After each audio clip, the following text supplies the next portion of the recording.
Grüß dich. Grüß dich. So, los geht's. Wallbox installieren.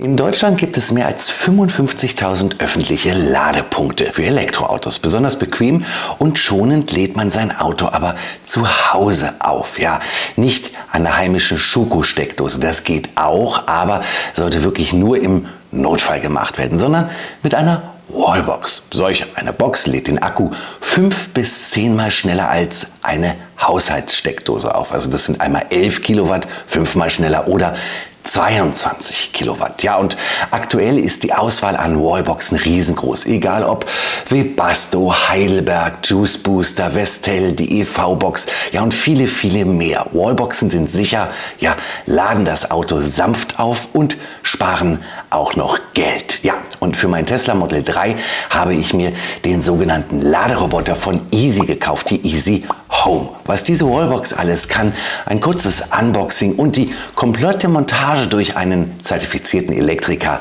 seht ihr in meinem Video. Ja, ich habe mich genau für diese Wallbox hier entschieden, nachhaltig in einem Pappkarton von Easy. Vorteil hier, sehr viele smarte Funktionen, eine ganz tolle App-Anbindung und sie kann 11 Kilowatt und 22 Kilowatt. Gucken wir mal rein, was hier im Karton alles drin ist. Ein kleines Werkzeug, um das Cover, das zeige ich euch gleich, hier, um das Cover von der Wallbox aufzumachen. Denn das Gute ist, das ist so ein modulares System. Okay, einmal hier ein relativ ausführliches und dickes Handbuch in verschiedenen Sprachen.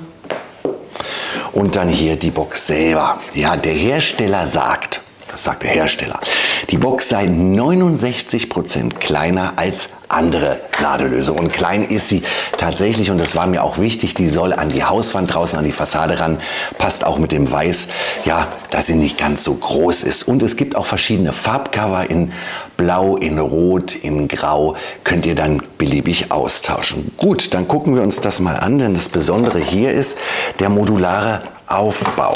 Hier brauchen wir jetzt dieses kleine Werkzeug. Schauen wir mal, das kommt, glaube ich, hier rein. So, und dann kann man das hier abziehen. Und dann seht ihr schon hier gleich die Modularität. Also, zum einen das Cover.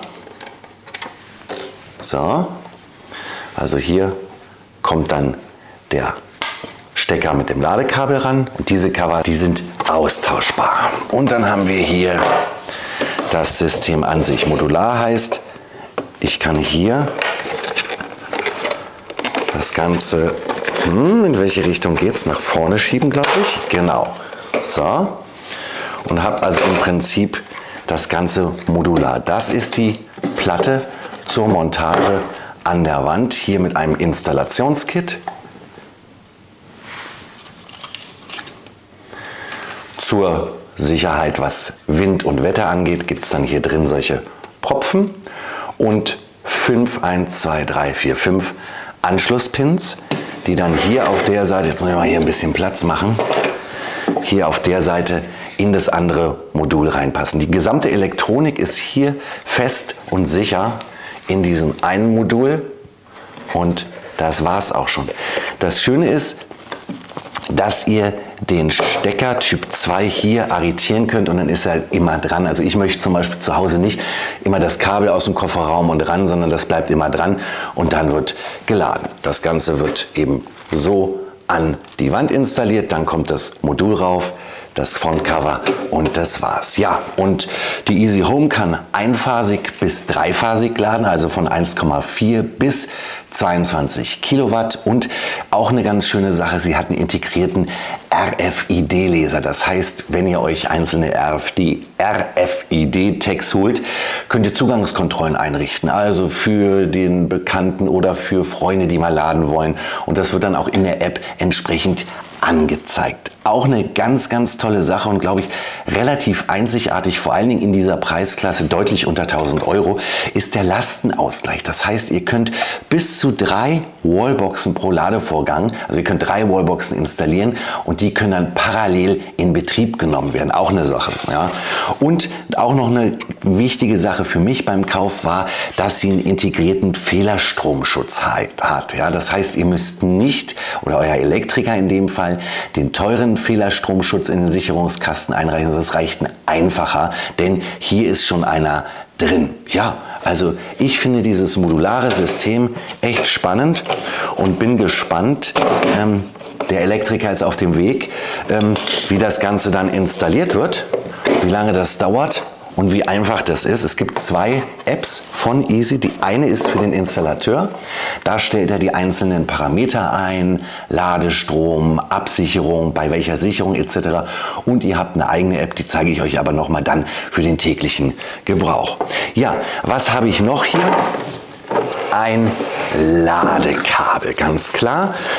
Braucht ihr dafür auch. Ich habe mir ein 7 Meter langes geholt und, was für mich ganz wichtig war, mit einem Knopf für den Ladeport beim Tesla. Das heißt, ihr müsst da nicht ins Auto gehen und auf oder zu machen, sondern ihr drückt so wie am Supercharger hier den Knopf und dann wird entriegelt oder ja, verriegelt und ihr braucht nur dann nach dem Ladevorgang rangehen, einmal raufdrücken, entriegeln, das war's. Auch eine ganz coole Angelegenheit. Aber ich würde sagen, jetzt schauen wir mal, was wird genau installiert, worauf muss man achten, warum, ganz wichtige Sache, dürft ihr das selber nicht machen, was sind die Risiken und ja, worauf muss der Elektriker achten, vielleicht noch ein paar Tipps für euch und dann legen wir jetzt los mit der Installation. Hey Benjamin, Hi, grüß dich. grüß dich. So, los geht's, Wallbox installieren. Was hast du alles mitgebracht? Aber erstmal 2 Koffer hier, Werkzeug, ein bisschen Akkumaschinen und da können wir loslegen. Okay, und dann beginnt's am Sicherungskasten im Keller, oder wie? Richtig, genau. Wir fangen da an und machen erstmal, gucken, wo wir rausgehen und dann starten wir. Also ich gucke mir erstmal an, mit was du hier vorgesichert hast, mit was du, wie viel deine Vorsicherungen sind. Hier steht ja schon 35 Ampere. Dann gucke ich mir an, wie das hier aussieht, wo ich mich am besten abgreifen kann, wo ich meine Sicherung eventuell platziere, wo ich aus dem Schrank rauskomme für deine Zuleitung halt. Und ja, deswegen dafür muss ich ja erstmal die Abdeckung öffnen, weil so erkenne ich ja noch gar nichts außer deine Sicherung. Okay. Sicherung gibt es so 2 Varianten, habe ich gehört. Also einmal Wallboxen, die keinen Federstromschutz haben. Richtig. Die Easy Home, die ich mir gekauft habe, hat den, aber es muss trotzdem hier noch eine Art Sicherung rein. Richtig, die Wallbox an sich, die Easy Home, die hat schon einen DC-Gleichstrom-Fehlerstromschutzschalter drin eingebaut, integriert. Aber wir brauchen ja noch einen Leitungsschutzschalter, der halt deine Leitung schützt. Auf dem Weg von der Unterverteilung zu deiner Wallbox. Okay, und wenn die Easy Home das jetzt nicht hätte, wie andere Wallboxen, was bräuchte man dann für einen? Dann müsste man eventuell in der Unterverteilung, wenn noch Platz wäre, noch einen Fehlerstromschutzschalter einbauen. Charakteristik B. Ja, wäre dann hier notwendig, aber weil wir ja schon eine Easy Home haben, braucht er die nicht. Und die Dinger sollen teurer sein, ne? Die sind teurer als so ein normaler FI-Schutzschalter, weil die kosten jetzt im Durchschnitt, glaube ich, hier zwischen 30 und 50 Euro. Ja, und die anderen fangen an bei 100 bis 250 Euro.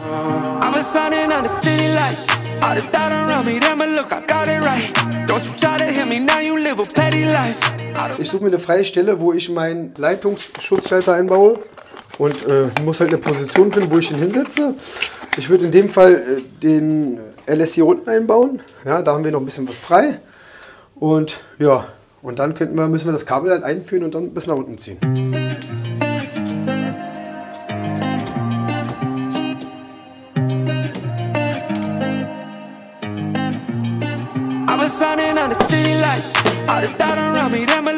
Ich schaue mal lang, wo wir am besten durchkommen hier. Und wo wir nachher das Rohr befestigen, um am besten aus dem Haus zu kommen. Aber ich sehe, du hast hier eigentlich schon ein Rohr. Wenn wir uns mit dem Kabel hier durchquetschen können, dann wäre es natürlich einfacher. Und dann würden wir uns hier rausarbeiten. Und da sind wir auch schon auf deiner Außenfassade. Okay. Und können die Wallbox installieren.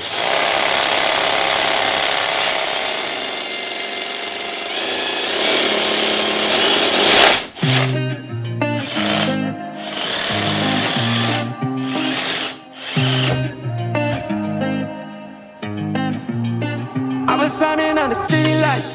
All this doubt around me, then but look, I got it right. Don't you try to hit me now, you live a petty life. So, also erstmal machst du jetzt im Prinzip, nachdem du so den ersten Blick im Sicherungskasten hattest, die Löcher für das Kabel. Was nimmst du da für ein Kabel oder was haben wir denn jetzt für ein Kabel? Also wir haben jetzt in dem Fall hier ein 5x6 Quadrat genommen. Weil der Kunde das so wollte. Normalerweise würde er aber... Weil der Kunde nicht nur, weil der Kunde das so wollte, es halt, kommt halt darauf an, was man später machen möchte. Wenn man jetzt später doch mit 22 kW laden möchte, dann hat man halt schon vorgesorgt und hat man die richtige Leitung. Aber wenn man dann wirklich mal eine etwas längere Leitungslänge hat und dann mal über 22 kW laden möchte, dann ist das vorteilhaft, dass man gleich zum größeren Querschnitt greift, damit man halt seine Ruhe hat. Okay, und was würdest du jetzt den Zuschauern empfehlen? Was sollte man auf jeden Fall machen? Also ich würde immer einen etwas größeren Querschnitt nehmen, als man sich vorstellt oder als man irgendwo im Internet liest. Natürlich will der Elektriker meistens auch einen kleineren Querschnitt, weil es erstmal leichter ist zu verarbeiten, wirklich viel leichter. 6 Quadrat ist halt unangenehm nachher in die Wallbox einzuführen, aber es ist halt vorteilhaft und es ist einfach, wenn man dann im Endeffekt vielleicht mal eine zweite oder dritte Wallbox haben möchte oder wer weiß, was auch immer, ist es halt vorteilhaft, wenn man halt einen besseren Querschnitt hat. Dann ist die Leitung nicht so belastet und man hat halt seine Ruhe.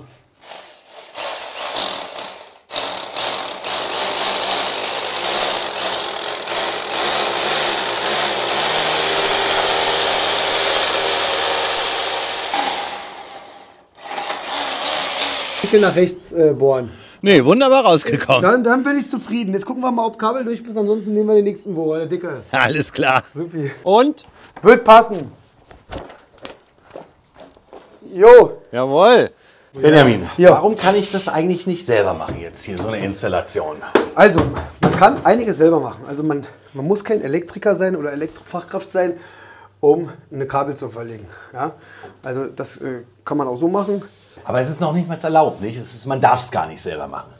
Also man Ich darf, sag mir jetzt anschließen. man darf das nicht anschließen. Nee, es darf wirklich nur eine Elektrofachkraft an so eine Anlage ran. Nicht mal ein Elektrogeselle. Also nicht mal ich damals als Geselle hätte einfach so an so eine Anlage rangehen dürfen. Es sei denn, du bist wirklich eine festgelegte Elektrofachkraft oder du bist halt in einem Meisterbetrieb, der eine Elektrofachkraft hat.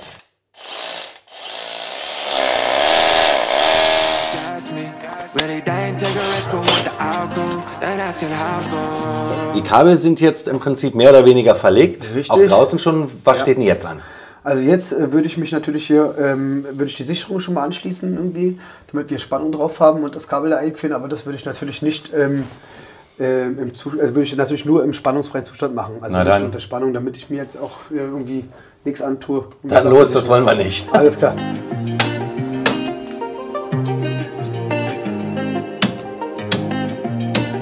Hier ist ja alles aus. Dann können wir auch noch mal hier gucken. Durchklang auch alles aus.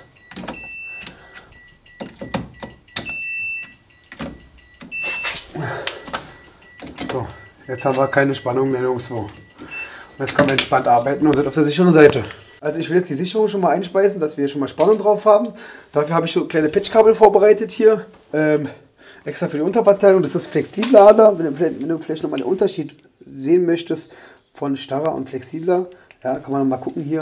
Hier ist halt feine Drähte. Aha, okay. Und das ist ganz wichtig halt, also die größte Fehlerursache und immer warum Anlagen zum Schaden kommen und teilweise Unterverteilungen schmoren, ist halt der Grund, lose Klemmstellen. Und dann ist wirklich ganz wichtig, dass man, weil auch dann in dem Moment wirklich sowas fehlt hier, genau diese roten Kabelschuhe fehlen dann, also die anderen Endhülsen nennt man die, ja, weil die dann fehlen oder die und ein paar Härchen dann rausgucken, wie zum Beispiel hier, siehst du das eine Härchen hier?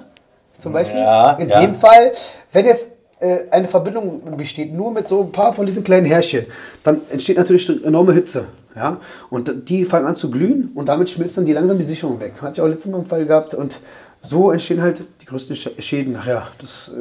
Okay, jetzt sind hier 3 Sicherungen.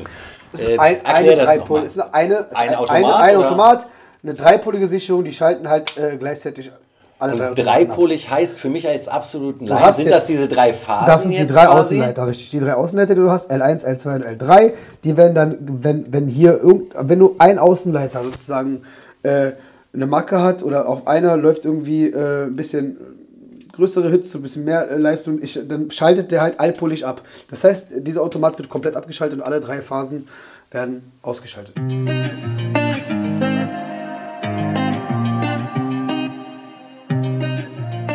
Okay, Jetzt habe ich wahrscheinlich das Glück oder ja den Umstand, dass meine Elektroverkabelung relativ neu ist. Richtig. Es gibt ja aber auch Altbau, wo man ganz alte Elektroverkabelung hat. Ja. Heißt das letztendlich, dass man da vielleicht gar keine 11 Kilowatt Wallbox anschließen kann, weil es die Leitungen nicht hergeben? Ja, also es kommt oft vor. Teilweise haben Leute nicht mal die Möglichkeit, gerade auch im Altbaubereich, sich einen vernünftigen Induktionsherd zu holen. Haben wir auch ganz oft, die können nicht mal vernünftig kochen, weil die in den Wohneinheiten teilweise nur eine Phase ankommt. Und wie kann ich denn das als Laie am besten rausfinden, ohne dass ich jetzt sofort ein Unternehmen rufe, dass es höchstwahrscheinlich ist, dass so eine 11 Kilowatt Wallbox geht oder eben nicht? Indem man einfach mal die Unterverteilung aufmacht und dann guckt, oder wenn man jetzt einen Zähler bei sich in der Wohnung hat, wer es natürlich oder im Haus hat, Vorteil, man guckt sich erstmal an, ob man überhaupt Drehstrom hat oder nicht. Hier steht dann Drehstromzähler.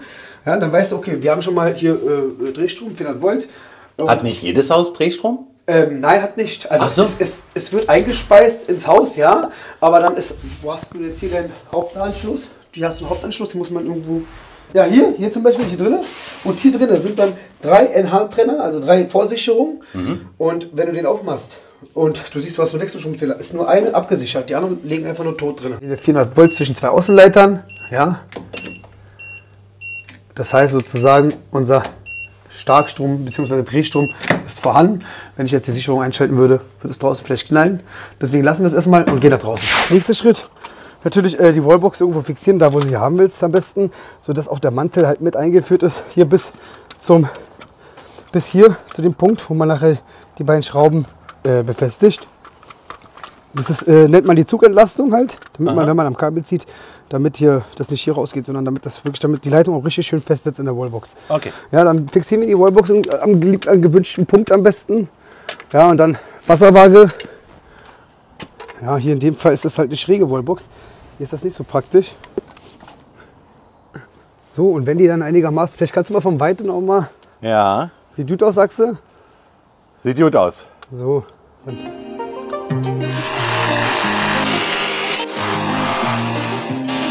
Sag mal, was würdest du denn den Zuschauern für Tipps geben, wenn sie sich eine Wallbox suchen? Die Auswahl ist ja so riesengroß. Worauf sollte man gehen? Also es kommt auch immer auf den Endverbraucher an, was der halt möchte. Also ältere Leute haben weniger Lust auf Spielereien, möchten gerne auf Apps verzichten. Da gibt es natürlich dann eine Wallbox zum Beispiel von Mennekes, die ist wirklich einfach und easy installiert. Kann sich reinstöpseln, fertig ist. Ja? Und da gibt es natürlich manche, die wollen halt mit der App alles einstellen können, die möchten die Möglichkeit haben, ob sie das Laden entriegeln möchten, sperren möchten, ob sie nur mit dieser Leistung laden möchten. Und dafür ist die Easy zum Beispiel, Easy Home ist dazu eigentlich perfekt geeignet. Hast die App dazu, kannst dann alles einstellen, alle Steuerungen machen.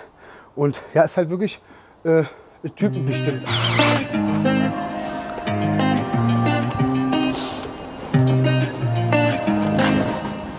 Hier ist halt wichtig, dass hier haben wir das Glück, dass die Wallbox natürlich ein bisschen überdacht ist. Ja, dass wir nicht komplett 100% dem Regen ausgesetzt sind. Ja, dafür liefert die Wallbox natürlich auch hier ihre Gumminippel hier, um die Löcher zu versiegeln oder die Kabeleinführung zu versiegeln hier ordentlich. Und dass man das Kabel sauber einführt, ohne dass Regenwasser oder sonstiges reingeht. Und dann natürlich auf Länge schneiden. Am besten bei dem Querschnitt hier schon ein bisschen vorbiegen. Weil sonst hast du es nachher nur schwer.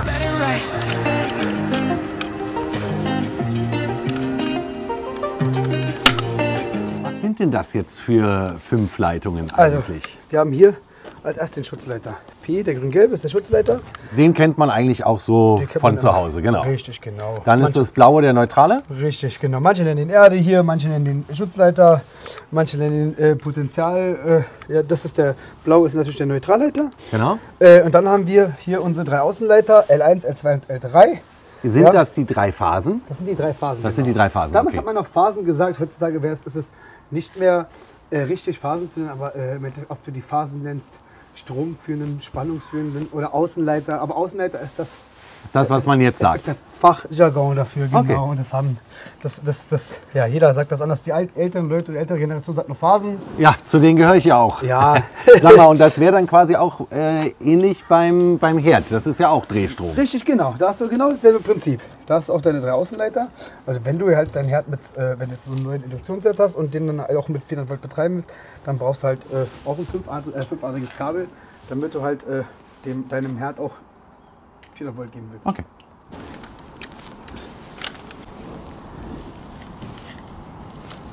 Die sollte man nicht zu lang abisolieren, sonst hast du hier noch ordentliches Kupfer rausgucken.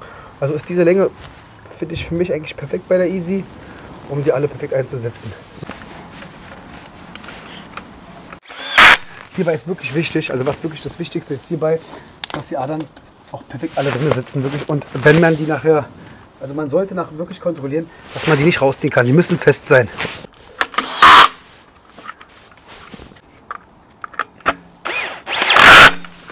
Die sitzen alle perfekt. So, was steht jetzt an? Na, jetzt gehen wir auf die Leitungsspannung rauf. Aha. Und danach klicken wir die eigentliche Wallbox ran. Und dann sehen wir auch schon, ob alles funktioniert hat. Einschalten. Und jetzt können wir draußen gucken. Na dann. Los geht's. So. Jetzt geht's rund. So, jetzt Ja, das ist ja jetzt wirklich genial. Das wird einfach nur das Modul jetzt, wo die gesamte Elektronik drin ist, Genau. draufgesteckt. Genau. Das wird draufgesteckt und eine Runde runtergeklickt. Und dann warten wir ab. Und zack. Jetzt liegt sie. Und jetzt, um die halt zu programmieren und einstellen, also betriebsbereit zu machen, sollte man 5 Sekunden die Taste drücken.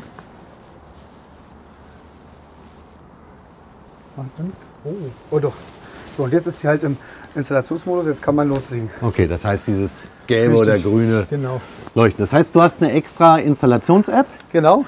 und da trägst du jetzt bestimmte Daten ein. Genau, da werden halt dann Daten eingetragen. Das kann man also bei meinem Telefon nicht so gut simulieren, weil mein Display ist komplett zerstört, wie man sieht. Ja. Da trägt man halt Daten ein, wie die Vorabsicherung der also der Wallbox und dann die vorgeschaltete Sicherung, dann auch die Position der Ladesäule, wo ist sie, an der Hauswand, vor Garage, das sind alles Sachen, die man einträgt. Dann Okay. Straße, Ort, Name, Installationsbetrieb, wäre jetzt mein Name, meine Telefonnummer, ja, halt Standort und das sind schon die grundlegenden Daten, die man da einträgt und dann kann man auch schon starten. It's a better life, you never